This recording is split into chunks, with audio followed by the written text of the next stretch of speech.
There's something special about playing multiplayer Minecraft. People could be halfway across the world, but you guys get to stand right next to each other, chat with each other, and form actual bonds with each other. Oh right, except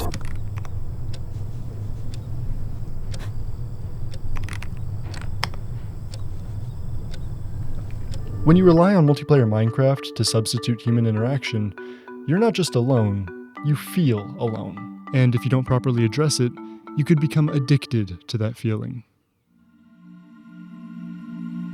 But this loneliness doesn't happen in single player. No, single player is completely different. The world is intentionally desolate, but there's a comfort to that. A massive part of single player Minecraft is this existential isolation.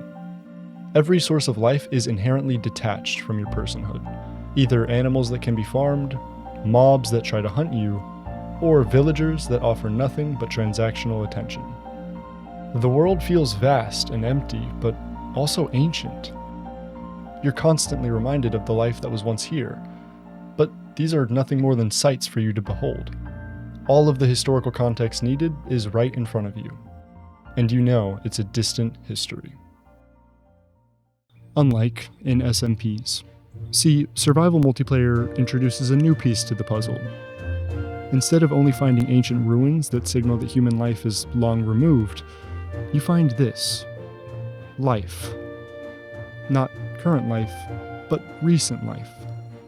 The promise of life. The promise of interaction. The promise of friendship.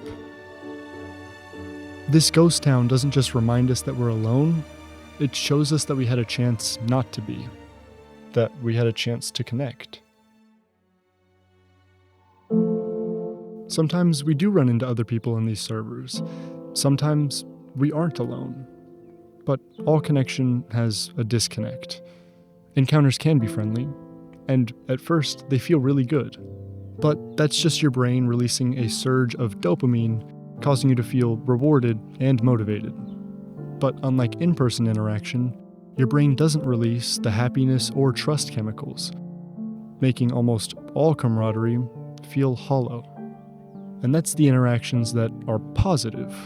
Most of the time, our trust gets exploited, and we default to an us versus them mentality.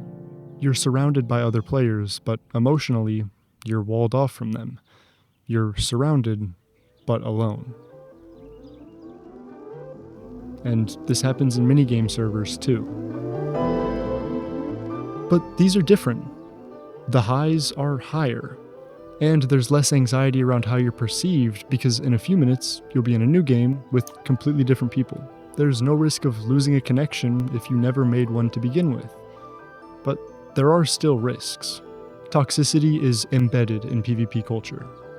Whether it's because someone's assumed to be cheating or because someone doesn't have a paid rank, things can get hostile pretty quick. And this often leads to non-toxic players either being scared off or adapting to their environment the only way they can. But the toxicity can also come from within. Self-esteem problems only get worse in an environment of constant comparison. The other players stop being individuals and instead become measuring sticks. Measuring sticks that either affirm your worthlessness or give you a fleeting sense of pride. Because multiplayer Minecraft is lonely, but it's only lonely when you need it not to be. Relying on it to cure your loneliness is a surefire way to make it worse, and an easy way to fall into addiction. To learn more about that, check out this video, where I explore how multiplayer games are often designed to trick you into becoming lifelong customers. Let me know if you want more videos like this in the future, and thank you for watching. Deuces.